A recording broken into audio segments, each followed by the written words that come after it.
India and within India pre-British era. So I wanted to give you a glimpse of this. This by no means gives you the entire range of possibilities within philately, but this will definitely give you a glimpse of what happened and what kind of stamps we had, and why does somebody like me like collecting stamps of India. Largely, you'll find people who collect stamp, and that for that reason, any collector likes variety. And you will find as I go through the presentation, immense amount of variety that is available, both among the coins and the stamps. Today, I'm covering only the stamps. Yeah, let me just go to the next slide. If you see the history of Indian Post, if you go back in time, we had the need for messages to reach the king, the erstwhile kings or the rulers of different kingdoms. They wanted to know information, intelligence, revenue information, anything that is happening on the climate front, any other information that they want from the vast kingdom that they ruled.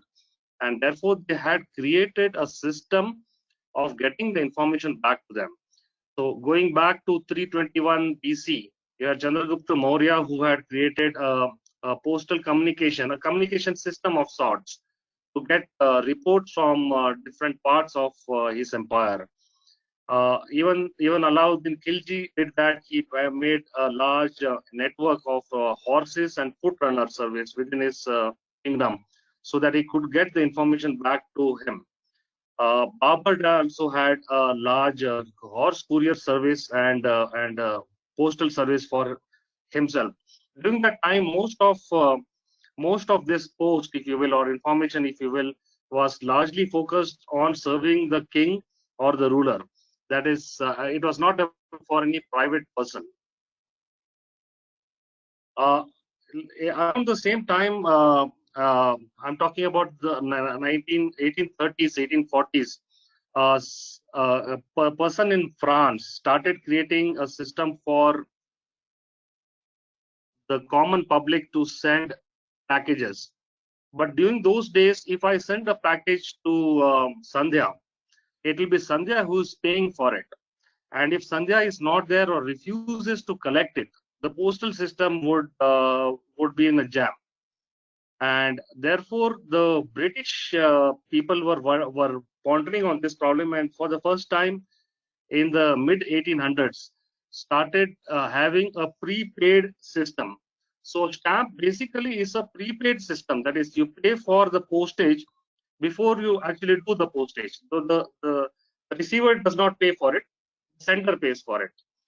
The first stamp was in the world was in May 1840. It was called penny black.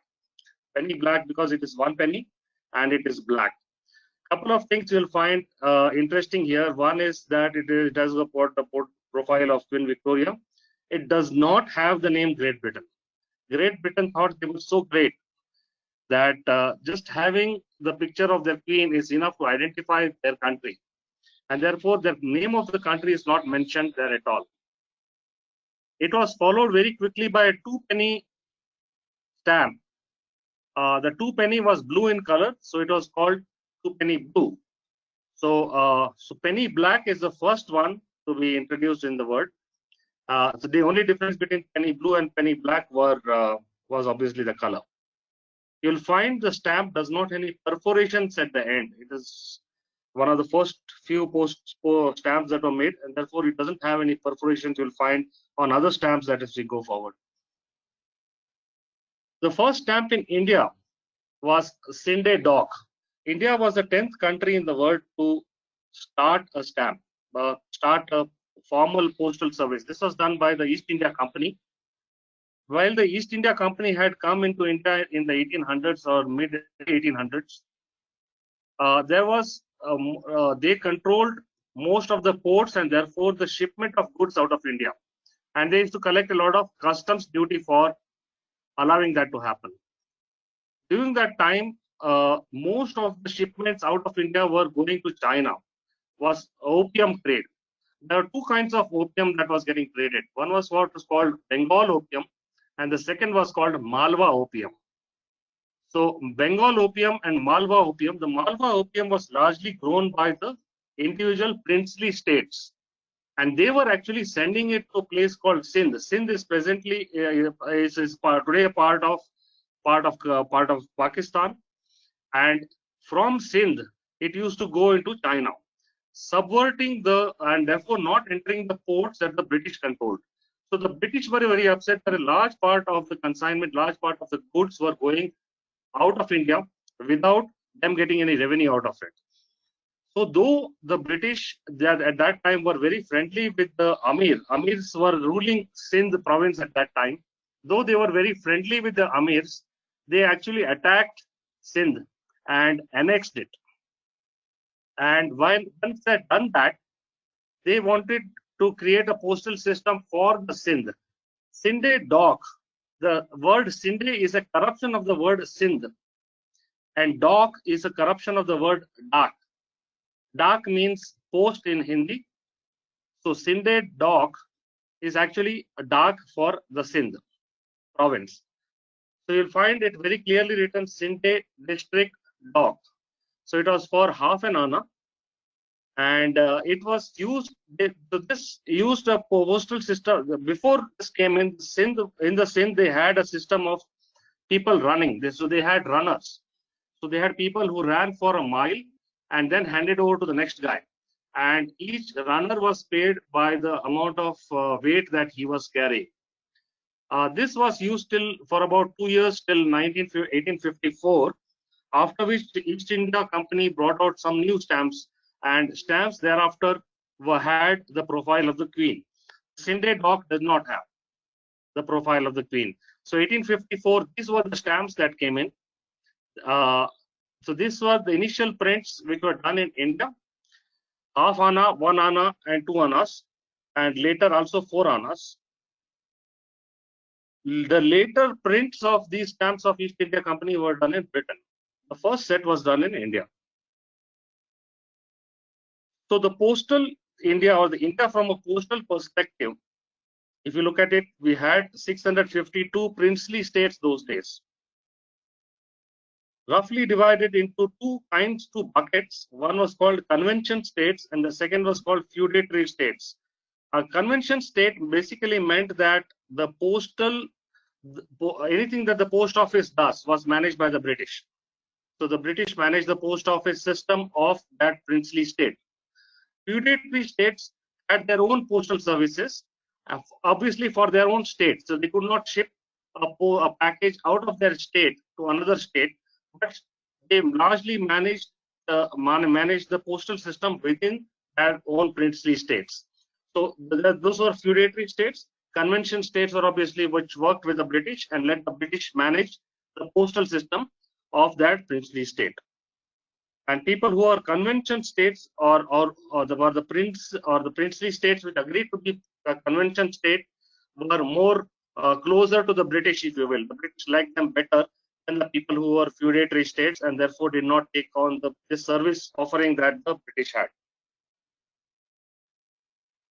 So a glimpse of some of those stamps. So you had Jaipur, the stamp on the left. The stamp on the middle is Cochin, and the third stamp is a state called Bamra. All these stamps are from feudatory states. They are not British stamps, and therefore created and used for an internal postal system within their own state. Roughly, they were very the quality of the stamps is low. They are printed locally. The method of printing is also very primitive. Largely, it's typographical or cyclo-style. Those are the kinds of printing technologies that were used for some of those stamps. This was 1865 to 1950. Let's take a look at the convention states. So convention states basically took the British stamps and had an overprint on them. So you see Gwalior, Chamba state, and Patiala state. Patiala is actually a corruption of the word Patiala. So they took the British stamps put their name on top of it, and then those stamps were then available to be used in their state. For example, a Chamba state will took this stamp from the British, printed Chamba state on top of it, and sold it to people in their region or in their state. So these stamps are obviously available, could be used pan-India because the British were controlling it, as contrast to the other feudatory states where you could only do it within their own state. These are some states which converted later. So Jind was one state which was a feudatory state earlier. So the stamp on this left is a feudatory stamp that they had, and the stamp on the right is where they became a convention state, started using the British stamps with an overprint of Jind state. Same for Faridkot state. The stamp on the left is the kind of stamp which they had before they became a convention state, and obviously the later one where they had used the British stamps for postage, and they became a convention state. These were some of the stamps of Hyderabad. Hyderabad, as you know, was one of the richest states. The Nizam was reputed to be richer than the Queen of England. He was actually holding post on behalf of the Mughal king. He used to look after the affairs of the Deccan before he broke away from the Mughal king and went off on his own with the help of the British. So the Hyderabad Nizam was always very close to the British, and Hyderabad became independent and declared independence from the Mughals in 1724. And they were one of the first states and the largest states having their own mint and printing stamps. They were the first princely state in India to start printing stamps. As an Islamic state, they were not allowed to depict people. So all the depiction is largely calligraphy and words. So words, they were used Marathi, Telugu, Persian, English. That is a region that they controlled. They controlled parts of what is now Maharashtra, and obviously large part of what is now Andhra Pradesh and Telangana. So most of the stamps of Hyderabad, you will not find any person there. The other kind of stamps you will find of Hyderabad of that time was depict places like Ellora Caves or or Charminar. They'll depict places or historic monuments, but not people. That was against the Islamic philosophy. The Nizam was a faithful ally, as I mentioned, of the British, and he sent his army to fight along with the British both for the World War I and the World War II.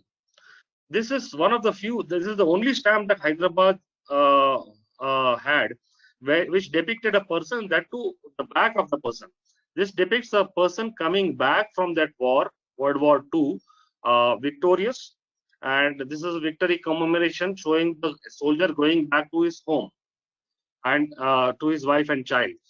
And this is the only stamp, like I mentioned, which has a person. No other stamp of Hyderabad depicts any person. This is called the Hyderabad victory stamp. Hyderabad in 1947, the Nizam wanted to declare independence from India, did not want to join the Indian government, and he had created a stamp in 1948. He created a set of 4 stamps in 1948 to declare his independence. And so these are the stamps that are depicted. These stamps are called essays. A stamp is called an essay when it is created, printed, but not used. So this was created and but was not used, obviously, because the Indian government prevailed on the Nizam to come and join India.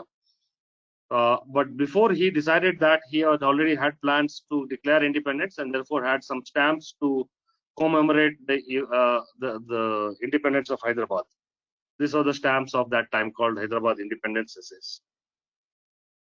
Let's take a look at how another state has evolved in terms of its own philately. This is the set of first stamps from a state called Cochin, which is now part of Kerala. So you'll find Cochin and Travancore, our 2 large states, which together became the Kerala of today. This is, we are covering Cochin and how stamps evolved in Cochin. This is the 1892 versions of the stamps that were there. They had a currency called Bhutan, and the printing and the quality of paper was obviously very low. This was locally printed in Cochin. So they had, if you find, they had this, they had a unique design which you'll find in most of the stamps that come from Cochin. This is the second version, which started in 1898. And here the paper was little better. The printing is also a little better. The colors are also sharper. So you'll find the quality of the stamps that evolved from Cochin in 1898. Printing technology would have evolved over that period of time. And so these stamps were from 1898. The third round of evolution, now they started getting it printed outside of India. Most of these were printed in UK, had photographs of the kings of that time. So the stamps before this had no representation of the ruler. This is the first time they started putting the ruler's photograph on the stamps. This is the Cochin. After the war, they were, and for the cost of the war, most states started having surcharges. And when these surcharges were actually using the same stamps, and the same stamps they used to print surcharged X paisa or surcharged Y paisa, 2 paisa, 3 paisa, etc. So these stamps were with a different surcharge is a different stamp from a philatelic perspective. So I will look for a particular stamp with the Anchal and surcharge 9 pice. It's a different from a stamp which does not have that such overprint. There's a word called Anchal mentioned here. This is also very interesting. Cochin and Travancore both obviously had a lot of people, Malayali speaking people, our neighbors, neighboring states. Both were large, well-doing states. They had relatives among each other, and they had a postal system between them. As I mentioned earlier, both of them are feudatory states, and therefore their own postal system could only cater to posts within their own state. Now, if somebody from Cochin wanted to send it to Travancore, that was a problem. So they started a system called Anchal. Anchal was a system which was designed between Cochin and Travancore for postage between the two of them. That is, somebody from Cochin sending it to Travancore or vice versa. So Cochin, Anchal, you'll find that word fairly often among Cochin or Travancore stamps. These are the kinds of stamps you'll find on the revenue side. So earlier we talked about what is called postage stamps. These are revenue stamps.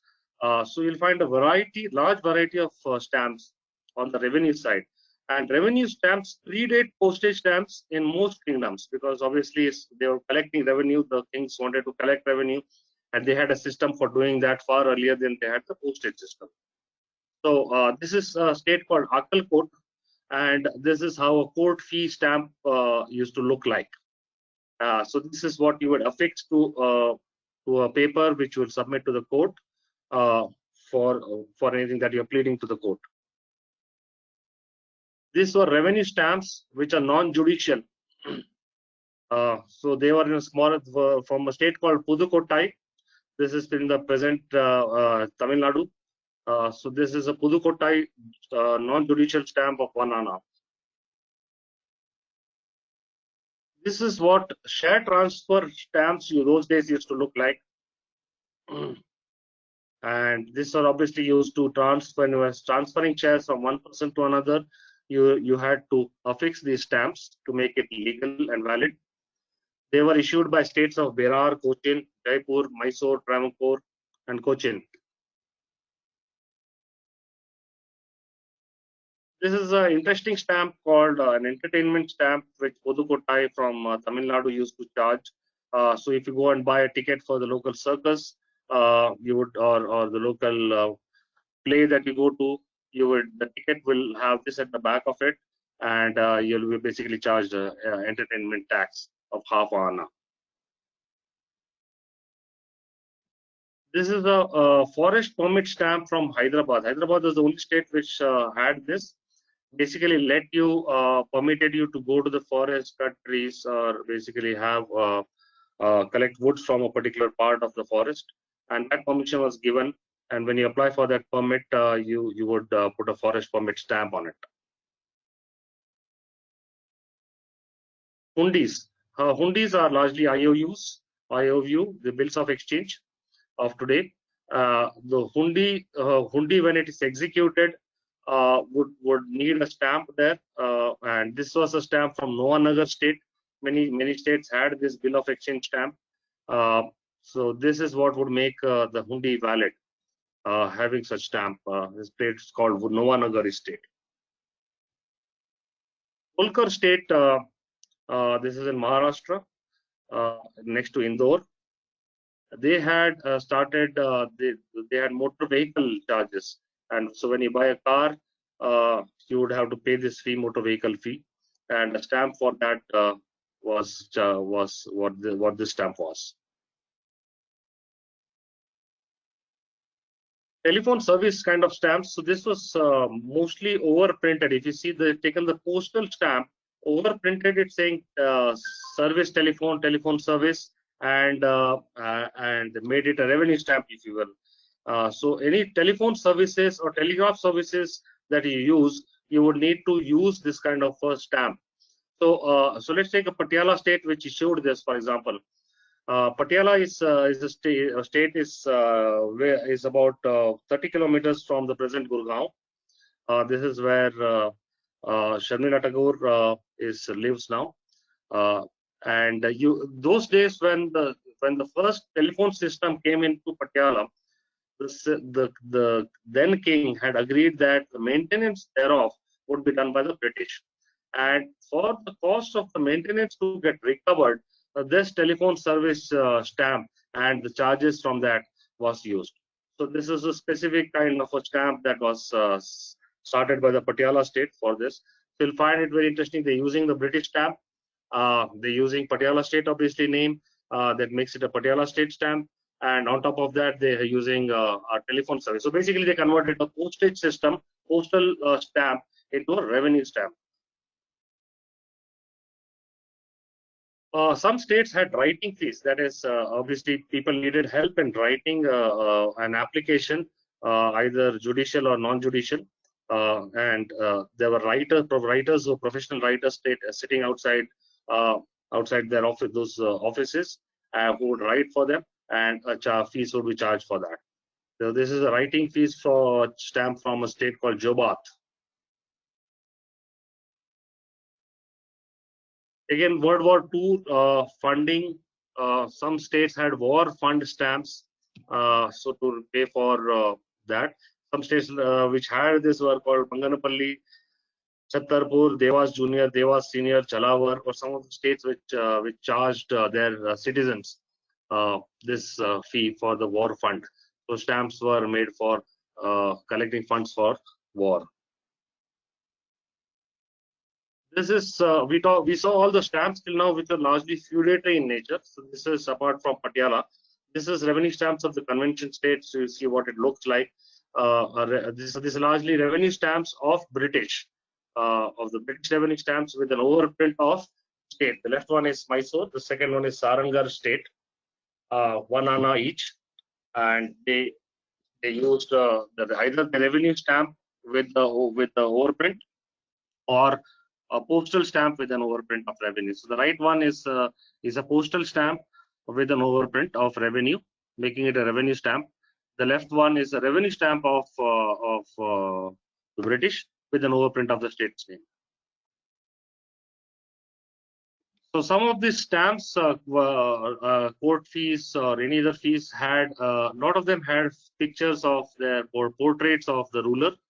These are some of them. Very few had women rulers. So only the Bastar ruler Prafulla Kumar Devi was depicted in the court fees. Most of the other were gentlemen who were there, were the rulers at that time, whose portraits are part of the stamps. You'll find a large variety. Each state has a different stamp, and it's fairly interesting in collecting all of this. Some of those stamps had also had a coat of arms or a symbol of the state that they belong to. So you see the left one was Ajaygarh state, and the second right one is Bagelkhand state. Both of them did not have portraits, but rather than that, they had their own coat of arms. The Ajaygarh state coat of arms, if you see, has a tiger and has a deer on the two sides of the shield. And the Bagelkhand stamp is an intricate, uses a P, and I don't know what he wanted to make there, but that is the symbol of Bagelkhand state. Some of the stamps were very handcrafted and crude. Maybe those kingdoms were not as rich as others, did not have large printing system on their side. So you find fairly crude and handcrafted design for some of them. This left one is the state of Suket.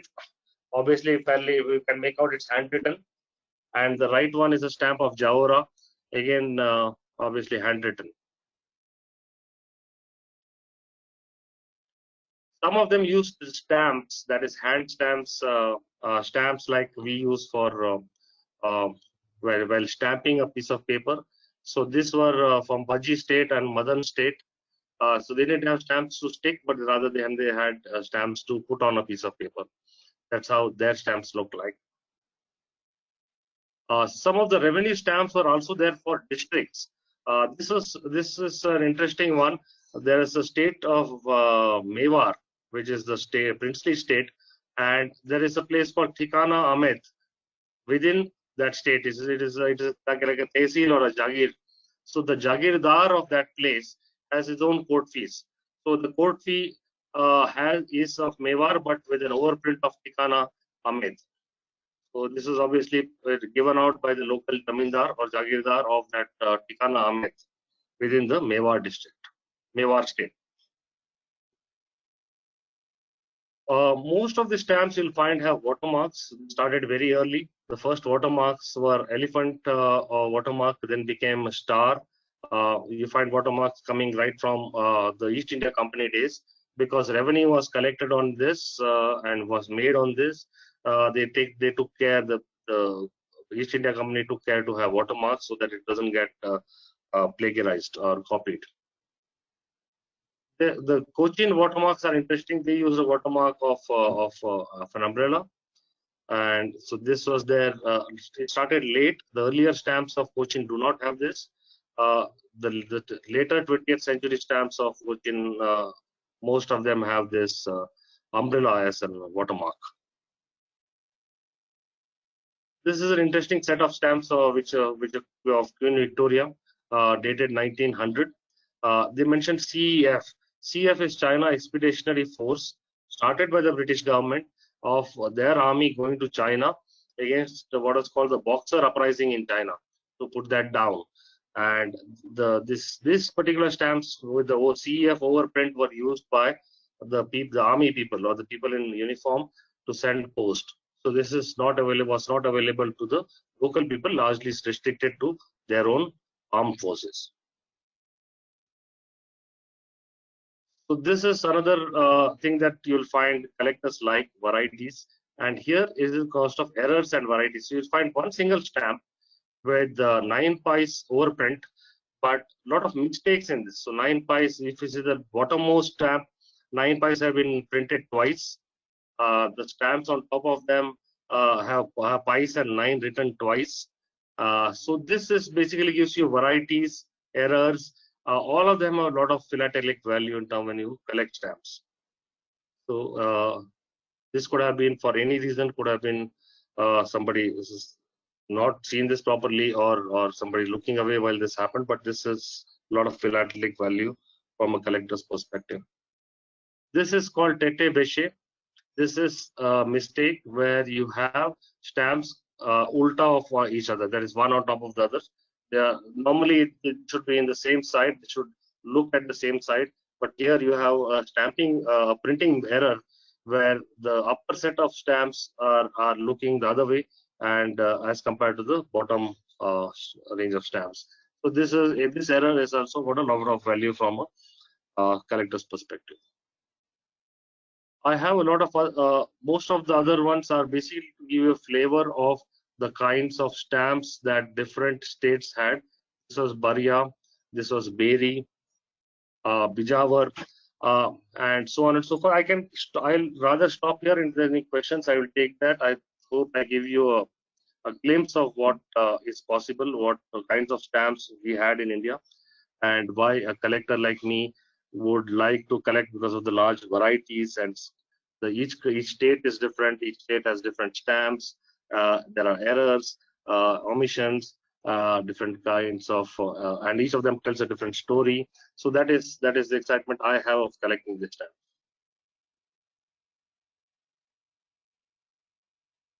Thank you, Ganesh. That was fascinating. Does anyone want to go? Anybody have any questions?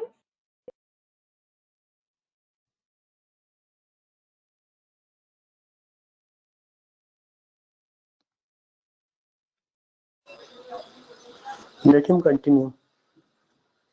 Hi, this is Ramesh here. Yeah, hi Ramesh. Yeah, hi. Firstly, it is wonderful collection and really it was very informative. I have a question. The stamps which you were showing us through, all these, do you physically have them? Is it with you? I You have collect fairly part of large. the collection? Yeah, this is most of them. I have fairly large collection, both of coins and stamps. Stamps is fairly large. Maybe someday you can come and take a look at it if you're interested. I actually got interested in them when I was very young. Most of us, some uncle would have given us a stamp, and that is what excited for me. But today's generation, I do not find much interest in philately or numismatics. So most of the people, I mean, we rarely use a postal system at all today, right? And so the kids of Yeah. today don't understand stamps, and Yes. therefore I find that is a challenge, including my own kids. I don't know who I have not been able to excite them enough, but I do have a large part of this in my collection. I have many more stamps than this. What I showed you, this is only a part of it, because you find the 962 states, each of them having a variety. Then there are errors. So the possibilities are immense. Okay. I mean, thanks for another question. How do you go about collecting? Do you have to buy some, or do you exchange it with somebody, or some, like you said, some uncles give you? Not that everything you get it. So, do you have a place where you exchange, or you have two of something, or you buy something from somebody? How does it happen? Yeah. So the way it happened for me is different. Was serendipity in one sense. I was based in the US for about 8 years. And during that time, when Okay. I was going to different places, I used to go and go to the stamp. There are places, shops who sell stamps, and you'll find abroad you have large what is called stamp estates.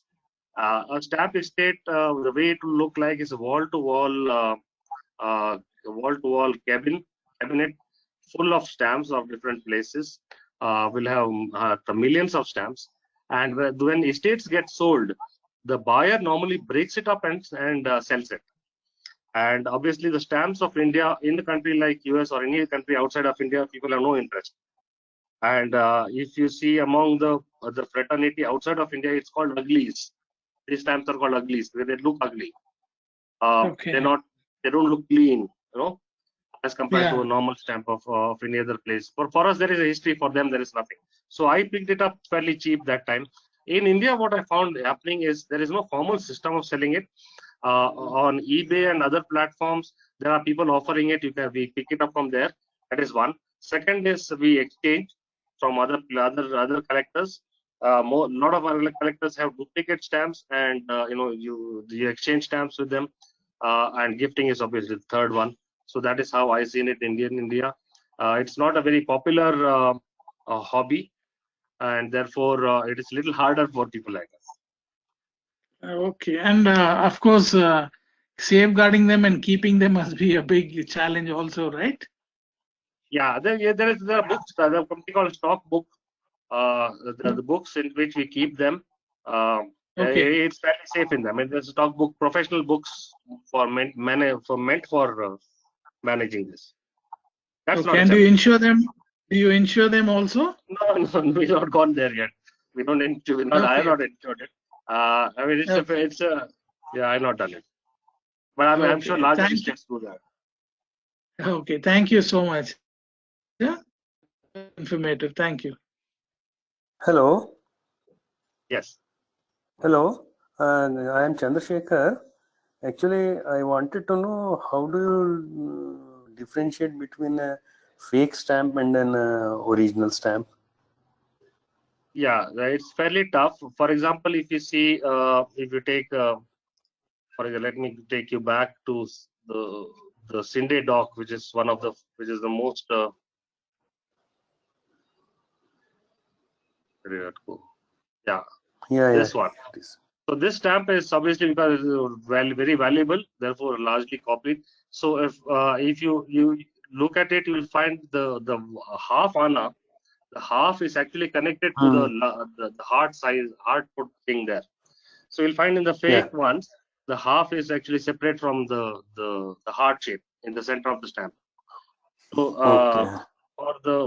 for people who are known stamps, you would know that to what to look for, and yeah. So if you're buying a large valued one, you'll obviously want to get professional help in terms of Exactly. showing it off to a collector to make sure that.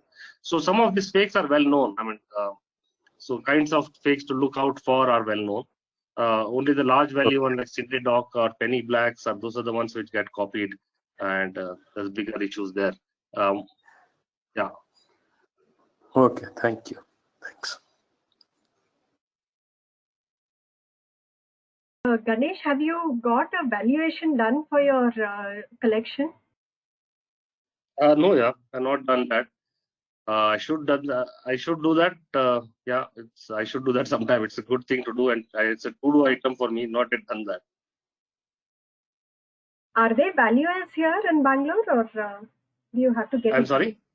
Are they valuers here who do the valuation in Bangalore? No, actually, we need to send it out to some. There's some places in Pune, and there's a place in Bombay. I've not seen anybody in Bangalore.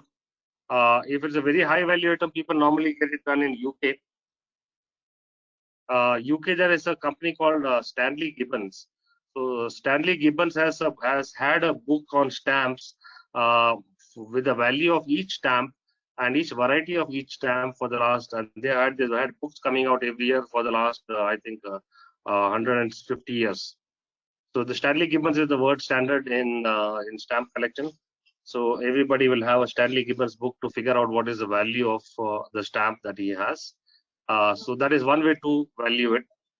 I mean, you won't get a professional valuation with somebody an appraiser appraising it, but normally people can look at the Stanley Gibbons book and use that. The other way Stanley Gibbons book gets used is when I'm exchanging. So I had a gentleman who came and wanted to exchange. So you look at Stanley Gibbons value of my stamp, Stanley Gibbons value of his stamp, and that's one way to make sure that we're getting a good deal for both parties. Yeah. So, but again, the people doing this are not many in Bangalore. So you don't find too many people exchanging. But Stanley Gibbons is one way to value a collection. Which in your collection do you think is the most valuable one, and why? I mean, whether it's in terms of um, cost, I mean, how much it values in terms of money, or any other reason?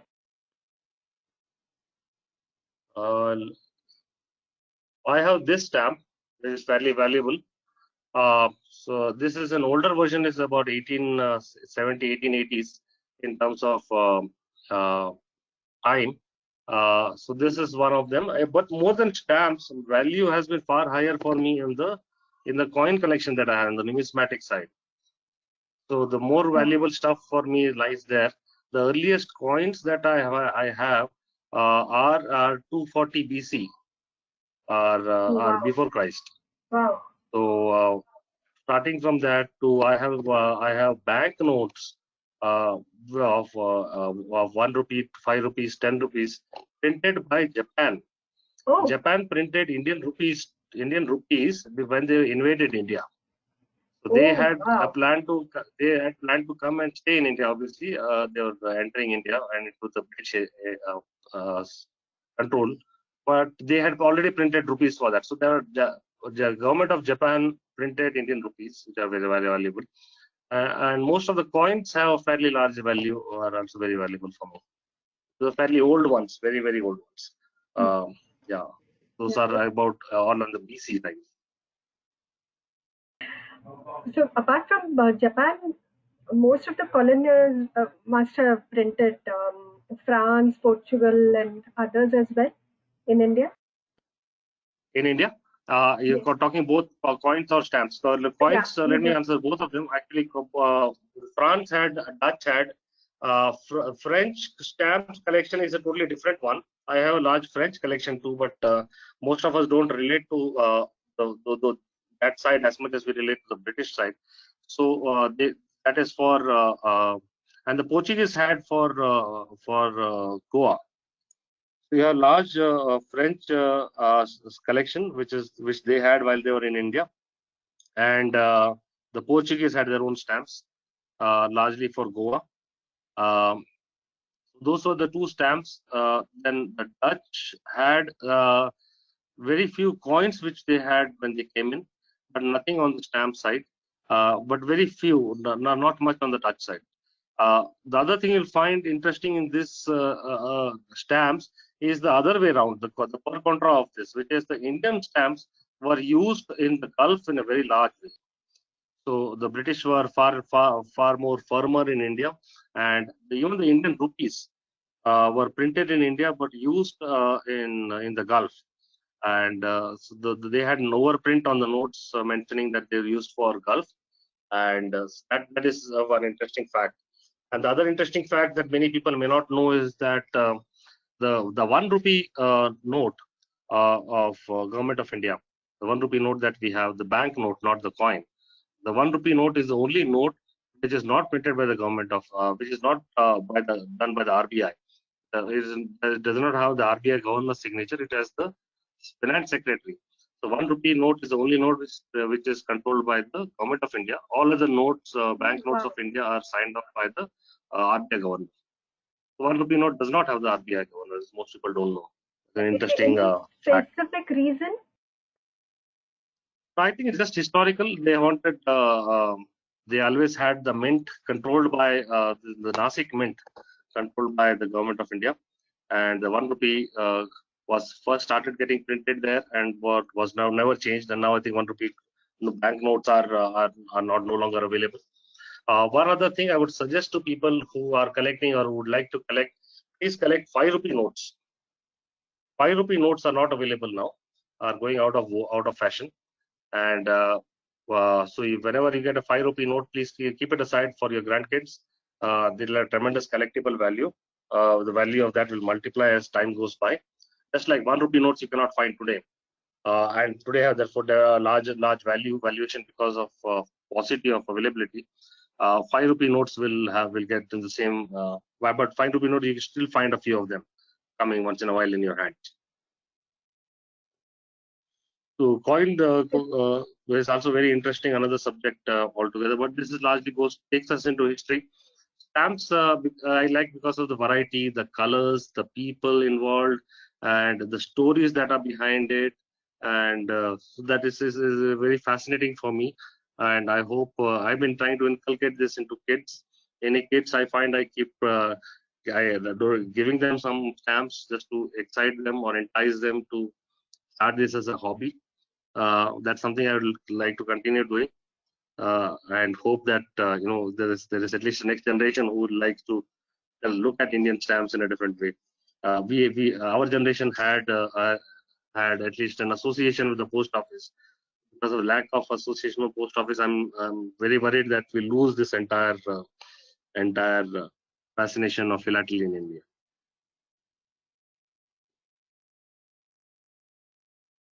If you want, I can take you through the balance stamps which are there. Yeah, please Many do other that. stamps are there. Yeah, please do that.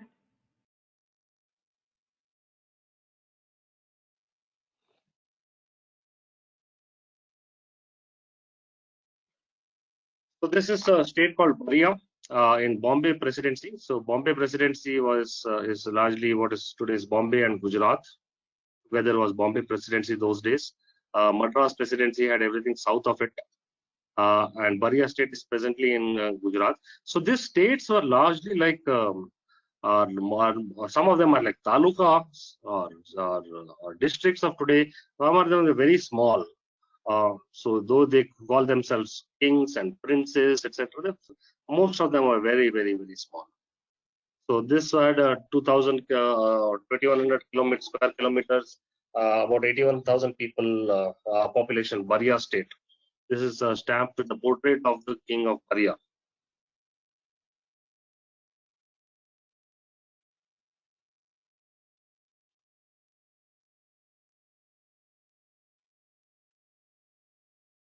This is a state called Beri from Bundelkhand, presently in Uttar Pradesh. There are only 7 villages with it, but the king wanted to have his own stamp, and I largely used it for court fees. This is a portrait of that particular prince. This is the state of Bijawar. This is North Karnataka, and this is what their stamp looked like. This is a court fee stamp. You'll find a far more variety in the court fees and revenues than in the postal side, because each king had his own court fee, has his own revenue fees, and that gives you far more variety. This is a state called Katosan in Saurashtra, present Gujarat. You can make out the Gujarati lipi that is used here. And this is a portrait of the king there in a state called Katosan. This is a state called Korea in West Bengal, and court fees of that state of 8 annas. So court fee, and this is actually a large document, if you can make out, of which the first top half has been cut off and used for philatelic purposes. The bottom half has been thrown away. So this is obviously a large, long paper on which an application would have been made. The court fee stuck on top of it, and because it is difficult to get the stamp out of the paper, people are now selling it with the paper itself, so that you don't damage the stamp while taking it out from the paper. This is a state called Lunawada, and this is presently Gujarat. This is a place called Nandgaon. This is an overprint stamp using the British stamp with an Nandgaon state overprint used for the court fees. This is a place which is presently in Raipur, close to Raipur in Madhya Pradesh.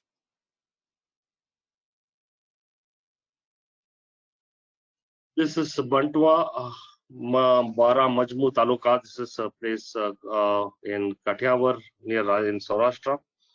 So this is the court fees of that. So we find different kinds of stamps with the different quality of stamps, different kinds of paper that was used, depending on how mature that state was and how much money they had and how rich that place was. Some of those princes were fairly rich. There was I don't know if you heard of an interesting story of a prince from Gujarat. Hello. Yes. Hello, Ganesh. This is Chandrasekhar. This Yes, the Nandgaon stamp that you showed is actually present day Rajnandgaon, from where the chief minister of BJP belongs to, and I have served in this area. So okay, memories. Have you ever seen this stamp or anything that looked like it? Or No, Nandgaon state? no. I've never seen it, but I have been in this district for my work. This is now it is called Rajnandgaon. So it is. Rajnandgaon might be coming from Nandgaon, I guess. The actual name is present railway station name is Rajnandgaon, and the BJP chief minister who ruled 2 or 3 consecutive time, I am forgetting the name, Dr. Fadnavis. So he belongs to this place. He belongs to this place. Yeah. Very interesting. Okay. So that was, and you would know what that place looked like. There was a princely state at that time. So Yeah. that was like a kingdom of some king, and it was obviously a small place, and they were kings Yes. pretending to be kings, and we would actually not them. I mean, they wouldn't be qualified to be more than zamindars or jagindars somewhere else. The small taluka level places or district level places. Correct. So I was telling you a story of this prince in Gujarat, who was a fairly rich prince, and he went to UK. And obviously, when the king or the king of Indian state goes to Britain, he has a large entourage, and he had taken an entire floor of the five-star hotel in London, and obviously with wearing all his fineries and all that. And so he took off his clothes and he put on his normal clothes and decided to go down for a walk. And he found a shop, a Rolls-Royce shop. And Rolls-Royce shop, and he went inside. And the Rolls-Royce guy was obviously looked at an Indian who obviously is not worthy of his Rolls-Royce, and treated him very badly. And this guy felt bad. He came back, put on his fineries, and took his entourage. Went back to the Rolls-Royce sales office, and obviously the owner of Rolls-Royce came down himself and said, Mr. King, Your Royal Highness, please come inside. What do you want? So he was said that I want to dispatch five of your best Rolls-Royce to India. And I want the guy the salesman who talked to me, I want that guy to deliver it. I want him to come in. So he came and delivered 5 Rolls-Royce. What he did then was he used his Rolls-Royce and put 2 jhadus, brooms, connected to the front of those 2 Rolls-Royces, and used those Rolls-Royce to clean the road. And those pictures went viral. And those days, viral was not viral like now. But Rolls-Royce cleaning the roads became a huge thing, right? It became a brand issue for Rolls-Royce. That how can the Rolls-Royce be used for cleaning roads? And that is how the kings, how powerful those kings were, how much money they had. And then obviously they apologized and he stopped using it like a cleaning machine. Very interesting. Thank you. Please go ahead. Yeah, so these were all the stamps of different places. This is the last one I had. I just the presentation is only to give a flavor, give you vistas of what is available and why these vistas are available for a collector, and it gives you a flavor of what kinds of people were living then, who were rulers then, what are the kinds of paper available that time, what are the kinds of stamps, and what are the history or stories behind each of those states. Any other questions, or I'm done? Thank you, Ganesh. Would anybody like to ask any question?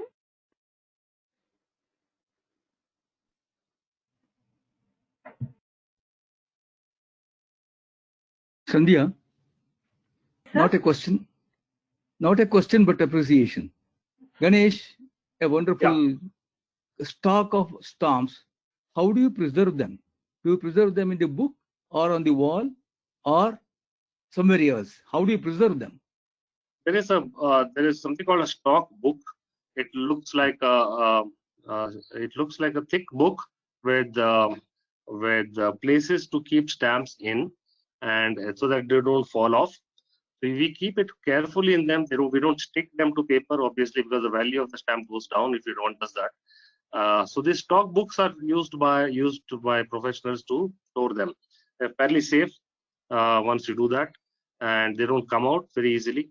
And so that's a fairly common practice today. I mean, anybody worth this name would have a stock book, and I have about 7-8 stock books of different eras that I've been collecting. So most of my other friends who do that also have stock books, and so that's how one stores these stamps.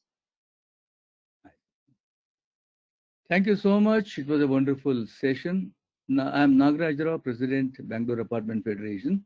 we did really enjoy. You must have taken a lot of years to collect this, and preservation is another important factor. Yes. Is it so? Okay. Yeah, I mean, I've been collecting for last 3 decades, and painstakingly. I mean, you collect and whatever you get. I mean, it's not that I look for a stamp from Lonavala and I know a place where to go and buy it. It doesn't work like that, unfortunately, because the lack of sellers here and lack of a market, lack of a fiction market. So I collect what I can get my hands on. If you will, it works the other way around. So and then put it in my, because we can make it as part of my collection. So it's very painstaking. It takes a lot of time. Yeah, so and I've been trying to entice. I feel sad that both my kids are not shown any interest in this, and I am very worried that it will go away with our generation, this stamp collection business. I understand. I appreciate your passion towards this. That is more important. Yes, Sandhya, Yeah. done. Thank you, sir. Anybody else has any question? This is Arun here. Yes, Arun. Yeah. You just talked about your 2 kids. What are the tricks in which, we can get tricks or methods by which we can get new people interested, specifically children interested in this?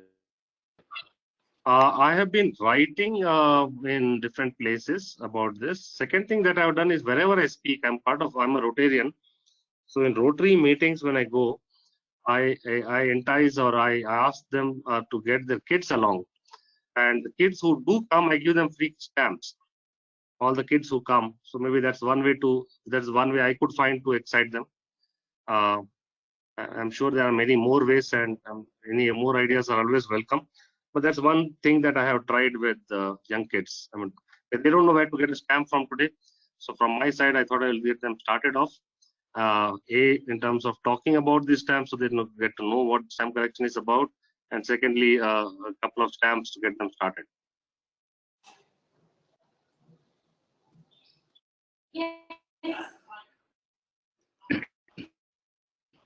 Did you mention about the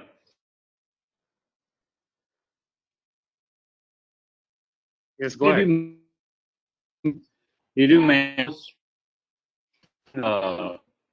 a philately exhibition? I've been to it at least a couple of times in Rajajinagar and Malleshwaram. It's a fabulous event, but sadly there's not enough participation.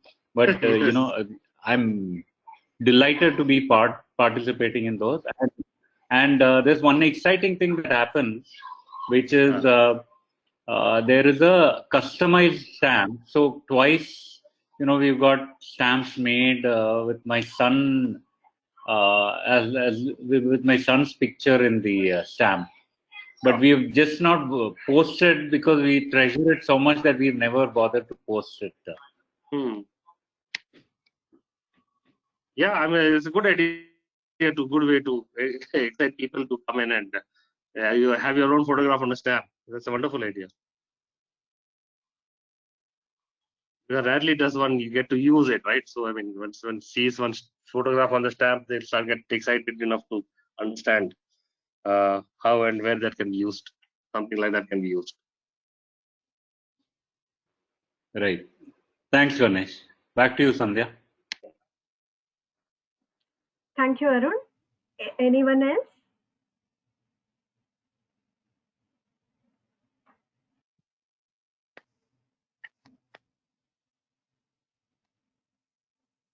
Okay, I think we are done with the questions. Thank you, Ganesh. That was really wonderful. So yes, I am dropping in once this COVID gets over. I'm coming in to see your entire collection. Sounds very fascinating indeed. Probably we should have one on. Yeah, we should have one on the this one coins as well. That will be another fascinating subject to speak about. But thanks for giving me an opportunity, guys. I hope I'm really glad that so many people are interested in listening to this.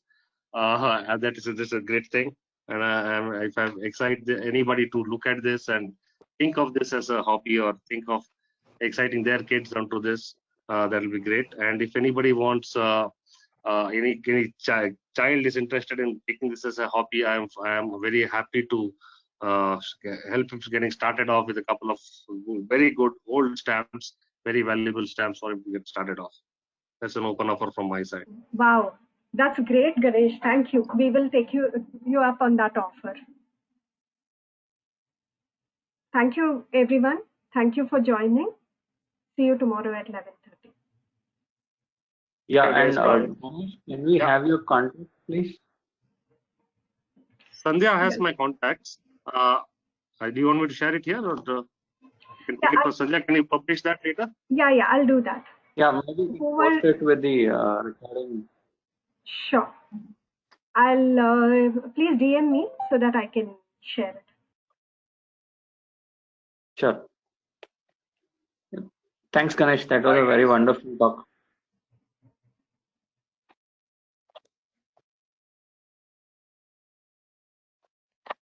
Thank you. See you all. Bye. Bye.